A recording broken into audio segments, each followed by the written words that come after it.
आज की कहानी सुनाऊं उससे पहले एक रामपुर से आई खबर आप तक पहुंचाना चाहता हूं, और उसकी वजह ये है कि ये जो खबर है ये बेचैन करने वाली है। रामपुर में 6 साल का एक बच्चा, उसके पिता का बर्थडे था। वो अपने पिता से कुछ पैसे लेता और बाहर निकलता है चॉकलेट खरीदने के लिए। थोड़ी देर बीतती है, इसी दौरान में उसी इलाके में रहने वाला 10 साल का एक दूसरा बच्चा उस बच्चे से मिलता है। अब एक 6 साल एक 10 साल, बच्चों में जो बातें होती हैं, कई बार झगड़ा होता है, तो दोनों मिलते हैं। फिर अचानक किसी बात पर झगड़ा हो जाता है। 10 साल का बच्चा ईंट उठाता है और 6 साल के बच्चे को पीटना शुरू कर देता है। थोड़ी देर के बाद जब उस 10 साल के बच्चे को लगता है कि अब ये कोई हरकत नहीं कर रहा है, बेसुध पड़ा हुआ है, वो घबरा जाता है। वो वहाँ से दौड़ता है, दौड़ता हुआ भाग रहा है। तभी इत्तेफाक से उसी गांव में रहने वाली एक लेडी कांस्टेबल वहाँ से गुजर रही थी। उसने उस बच्चे को इस तरह भागते हुए देखा तो रोका, बोला क्या हुआ? किसी बच्चे को इस तरह देखकर कोई भी बड़ा जो है वो परेशान तो होता है। तो घबराया, फिर उसने कहा कि वो वहाँ पे एक जख्मी पड़ा हुआ, इसलिए मैं डर गया। वो लेडी कांस्टेबल उसको लेकर उस बच्चे के करीब जाती है, वहाँ देखती है एक बच्चा लहूलुहान पड़ा हुआ है। फ़ौरन अपने थाने को फ़ोन करती है, पुलिस की टीम आती है, बच्चे को उठा कर ले जाती है। डॉक्टर उसे मुर्दा करार देते हैं, उसकी मौत हो चुकी थी। अब इस बच्चे से पूछताछ होती है। उसके हाथ पे और तमाम खून भी लगे हुए थे और आसपास में और कोई था भी नहीं, लेकिन एक बच्चा है, अब कैसे माना जाए कि यही कातिल है? तो जब पुलिस ने पूछताछ की बड़े प्यार से, तो इधर उधर की बातें करने लगा। फिर पुलिस ने भी अपने तरीके से एक बच्चे को जैसे हैंडल करना चाहिए वैसे किया। अब उस 10 साल के बच्चे के दिमाग में इतनी शातिरपना तो होगी नहीं, तो उसने थोड़ी देर के बाद कहा कि उसने मुझे गाली दी थी, हमारा झगड़ा हुआ, मुझे गुस्सा आया, मैंने ईंट से उसको मार दिया। अब एक बच्चे का कत्ल हो गया और 10 साल का जो बच्चा है, एक तरह से उसके ऊपर कातिल का ठप्पा लगा है। अब 10 साल का बच्चा है, जुवेनाइल जस्टिस के तहत कार्रवाई होगी, जेल जाएगा नहीं। लेकिन ये इसलिए आपको बता रहा हूँ कि 10 साल के बच्चे के हाथ से अगर किसी का कत्ल होता है तो ऐसी खबर सुनकर और सुनाकर दोनों तरफ से बेचैनी होती है। और ये मामला रामपुर का है और 2 दिन पुराना है। वो बच्चा फ़िलहाल जो बाल सुधार गृह है वहाँ है। हालांकि बाल सुधार गृह बेशक ऐसे लोगों के लिए बनाया गया, लेकिन इतने छोटे बच्चों के लिए भी नहीं। लेकिन जुर्म हुआ है तो कागजी और कानूनी कार्रवाई भी होगी। अब आते हैं आज की कहानी के ऊपर। फिल्मों में, जासूसी नॉवल में आप लोगों ने बहुत बार पढ़ा होगा कि किसी केस को सुलझाने के लिए, किसी मुजरिम को पकड़ने के लिए, किसी कातिल का सुराग ढूंढने के लिए पुलिस वाले भी भेष बदलते हैं, पता नहीं क्या क्या करते हैं। और ये हकीकत है, सिर्फ फिल्मी दुनिया की बात नहीं है या जासूसी की दुनिया में नहीं होता, पुलिसिंग में भी होता है। पुलिस वाले भी कई बार ऐसी सारी चीज़ें करते हैं जो हम किस्से कहानियों में पढ़ते हैं। आज की कहानी ऐसी ही है। कहानी गुजरात के सूरत की है। सूरत में करीब 2 महीने पहले सूरत के जो पुलिस कमिश्नर हैं वो एक मीटिंग बुलाते हैं और उस मीटिंग में कहते हैं कि जो हमारे सूरत के ज्यूरिसडिक्शन में जितने पुराने अनसॉल्व केसेस हैं उनकी फ़ाइल खोलो और कोशिश करो कि उन केस पर एक बार फिर से नज़र डालें, और वो केस जो अब तक सुलझा नहीं पाए, वो पुलिस के दामन पर एक तरह से नाकामी का दाग है, तो अब उस केस को दोबारा ओपन करके उसको सुलझाने की कोशिश करो। बहुत सारे केस थे, तो ये हुआ कि प्रायोरिटी ऐसे केस पे दो जो हीनियस क्राइम से रिलेटेड हो, जब तक सुलझा नहीं हो, जैसे रेप, मर्डर, डकैती, ये सारी चीज़ें, या फिर रैनसम, किडनैपिंग। तो ऐसी तमाम फाइलें खोली गई और वो केसेस जो 15-20 साल पुराने हों, 25 साल पुराने, 30 साल पुराने, तो एक फ़ाइल तैयार हुई 15 केसेस की।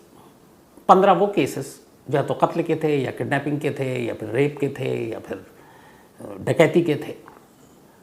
अब टास्क दिया गया हर पुलिस वालों को कि आप लोग अपनी अपनी टीम बनाओ और इन 15 केस जब तक 15, 20, 25 साल से सुलझे नहीं हैं, इनको सुलझाने की कोशिश करो।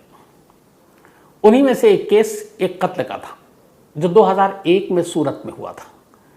3 सितंबर 2001 एक विजय नाम के शख्स का कत्ल हुआ था जो सूरत की एक कॉलोनी में रहता था। उस शख्स को पहले किडनैप किया गया और फिर उसको मारा गया।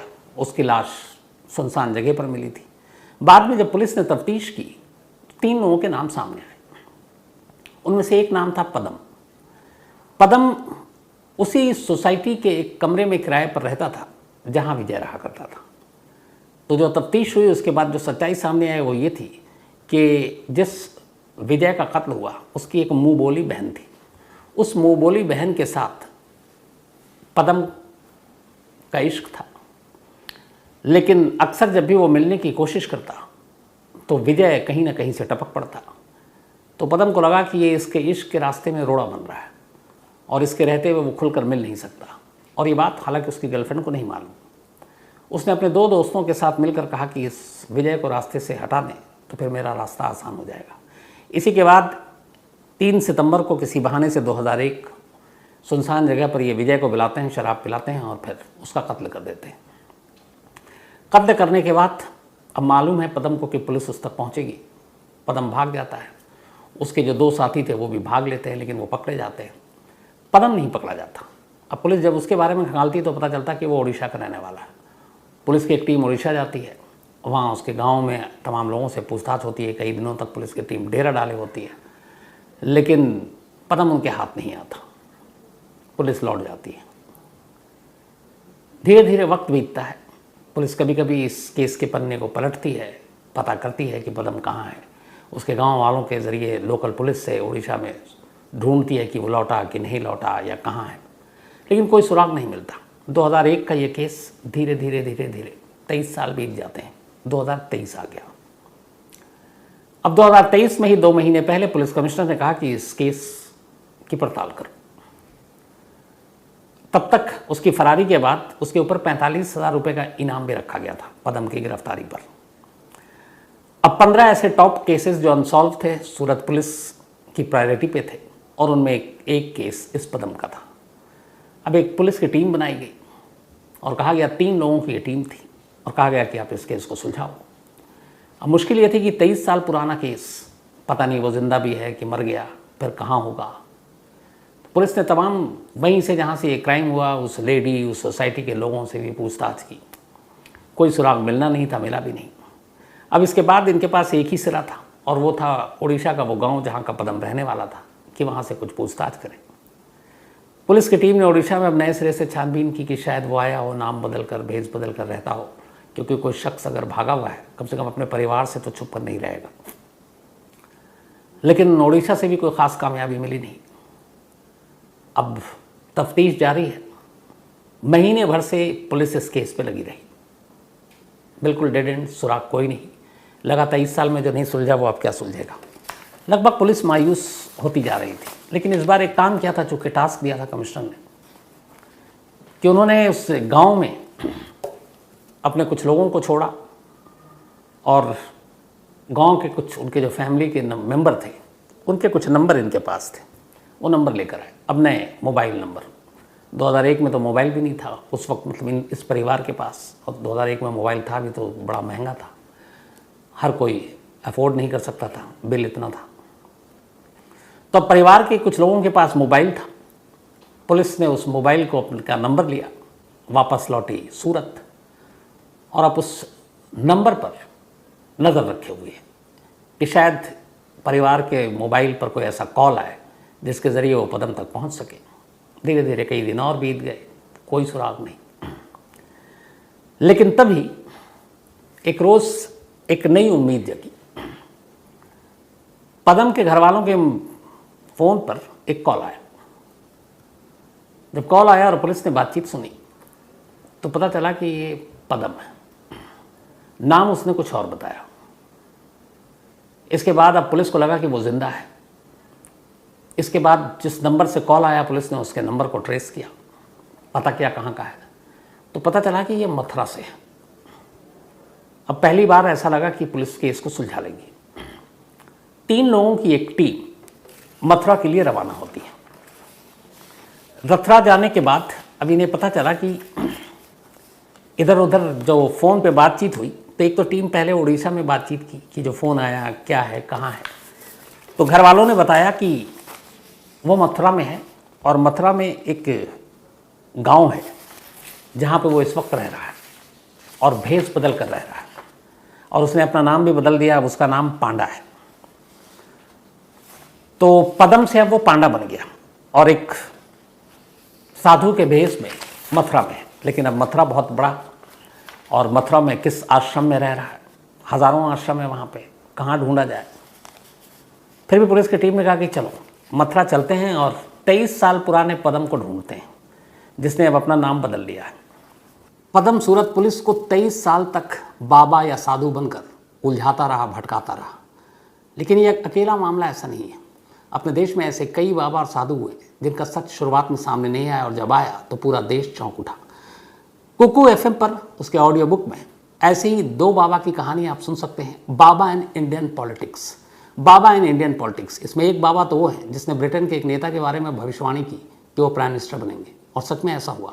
दूसरे बाबा पूरे हथियारों की फैक्ट्री चलाते थे और कभी पकड़े नहीं गए।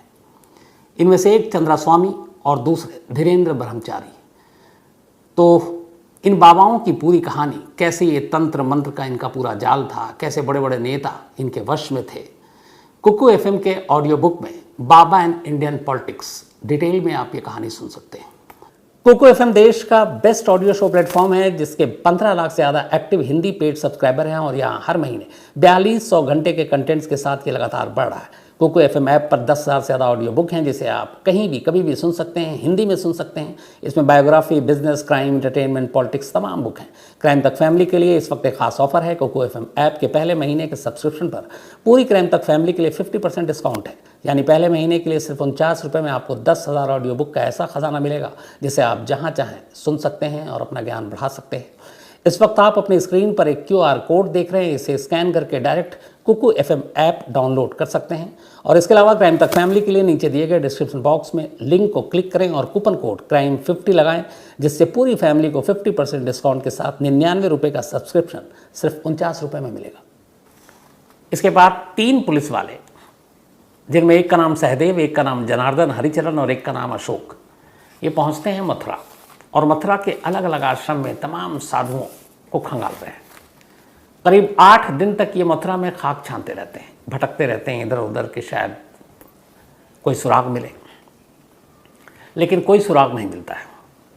100 से ज़्यादा ऐसे धार्मिक स्थलों पर या फिर आश्रम पर जहाँ साधु संत रहते हैं, वहाँ ये लोग गए, खामोशी से बैठ जाते, वर्दी में बिल्कुल नहीं जाते, और उस 23 साल पुरानी तस्वीर उनके पास थी पदम की, उसके ज़रिए अब 23 साल बाद के पदम के चेहरे का मिलान करना, वो भी अपने आप में मुश्किल। उम्र के साथ आपका चेहरा, तमाम चीज़ें बदल जाती हैं। तो वहाँ पे कोई फ़ायदा नहीं हुआ। 100 से ज़्यादा आश्रम सब कुछ छान मारे, लेकिन नाकामी भी हाथ नहीं लगी। कुछ लोगों से जब पूछताछ की तो फिर एक नाम आया, और एक नाम आया कि एक पांडा है जो हैं तो यहाँ पे, लेकिन वो नंदगांव के एक आश्रम में रहते हैं। अब पुलिस की टीम ने कहा कि चलो नंदगांव चलते हैं। नंदगांव में एक आश्रम है, वहाँ पर जाकर तलाशते हैं।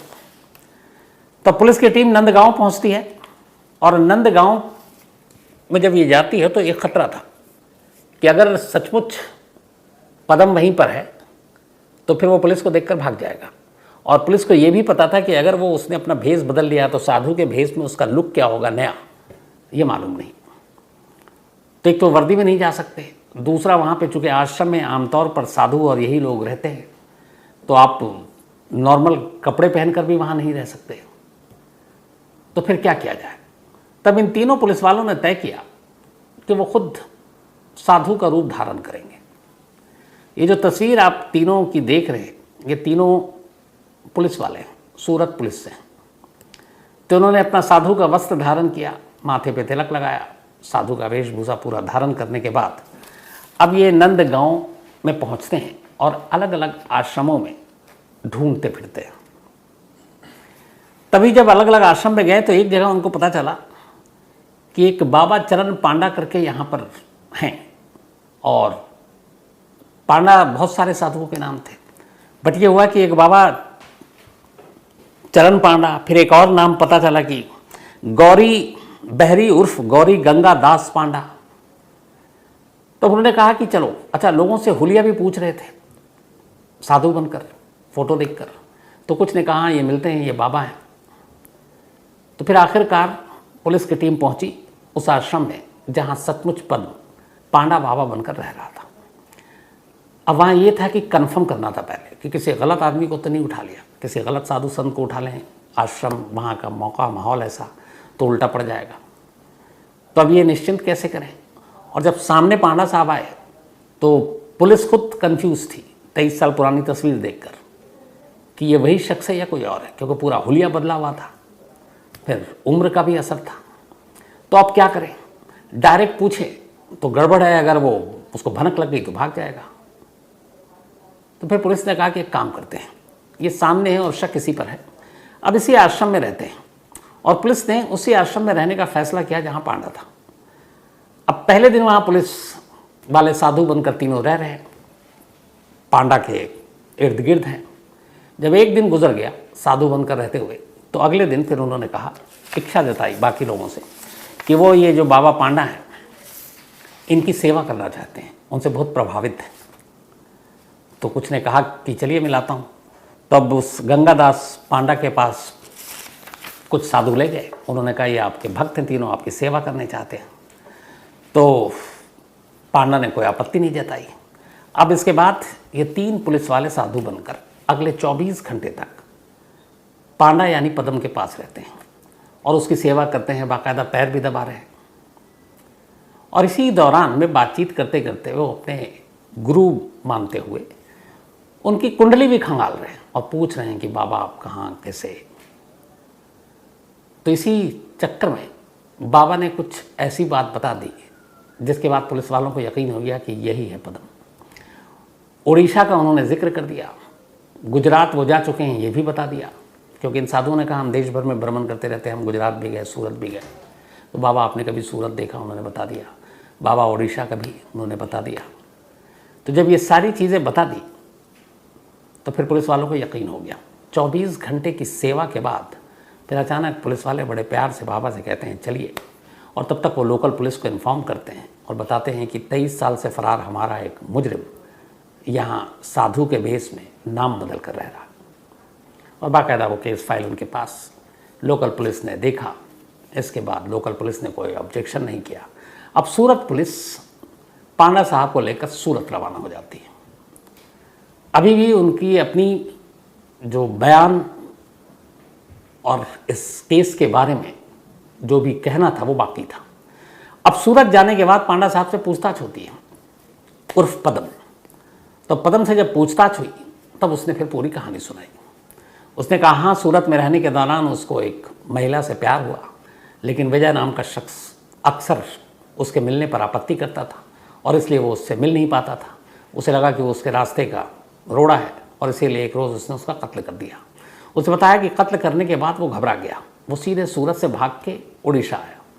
उड़ीसा आने के बाद लेकिन तभी उसे उड़ीसा में भी अपने घर नहीं गया, बल्कि इधर उधर छुपा हुआ था, क्योंकि उसे लग रहा था कि पुलिस यहाँ तक आएगी। और फिर उसे जब यकीन हो गया कि यहाँ पुलिस आ चुकी है तो उसे लगा कि इस गाँव में रहना अब ख़तरे से खाली नहीं है, क्योंकि अगर वो यहाँ रहेगा कोई ना कोई ख़बर कर देगा, लोकल पुलिस को भी जानकारी मिल गई है। तो उसने अपना घर छोड़ दिया। इसके बाद वो इधर उधर भटकता रहा। इस भटकने के दौरान सबसे पहले उसने तय किया कि वो अपने बाल दाढ़ी या कुछ न शेप बनाएगा ना बाल कटाएगा, और दूर दराज मंदिरों में ऐसी जगहों पर वो घूमता रहा। उस वक्त भी उसे इस बात का एहसास था, जबकि मोबाइल हर हाथों में नहीं हुआ करता था, कि मोबाइल और इन चीज़ों के ज़रिए वो पकड़ा जा सकता है। तो वैसे भी उसके पास मोबाइल नहीं था, उसने लिया भी नहीं। और दूसरी चीज़ का उसको मालूम था, और वो ये कि अगर वो उसने अपने घर वालों से कांटेक्ट किया तो उन घर वालों के ज़रिए पुलिस उस तक पहुंच जाएगी। तो उसने कहा कि अब वो अपने घर वालों से भी कांटेक्ट नहीं करेगा। और धीरे धीरे वक्त बीता। उसके बाद वो पहुंच गया मथुरा, और मथुरा में फिर वो अपना नाम बदल कर आश्रम में रहने लगा, नंदगांव के एक आश्रम में। और पिछले करीब 20-21 साल से वो मथुरा में ही था, और मथुरा में ही इस आश्रम में अपनी ज़िंदगी गुजार रहा था। 23 साल हो गए थे उसको भागे हुए। 23 साल के बाद इसी साल करीब महीने भर पहले, अब है तो शख्स, घर की तो याद आएगी, परिवार की भी याद आएगी, लेकिन उसे ये मालूम था कि परिवार से संपर्क करेंगे तो फिर पकड़ा जाऊंगा। लेकिन जब 23 साल हो गए तो अचानक उसको अभी जून के महीने में घर वालों की याद आई। तो उसने कहा कि चलो घर वालों से बात करते हैं। उसने एक मोबाइल ख़रीदा, पहली बार मोबाइल लिया, सिम लिया, और इसके बाद इस दौरान में उसके जो घर के आसपास के कुछ लैंडलाइन नंबर थे पहले, वहाँ उसने फ़ोन किया।